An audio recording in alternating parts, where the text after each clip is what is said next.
ይችላል። አዎ ሆኖም እኛ ሰው የተባረኩና ቅዱስ እንደሆኑ እርግጠኞች ነን። ቅዱስና የተባረኩ ናቸው ነው የምትሉት?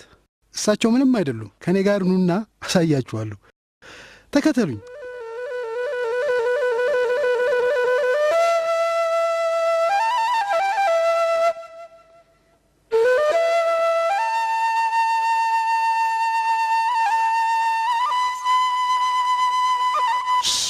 ይመልከቱና የእናንተ ቅዱስ ሰው ይሁን።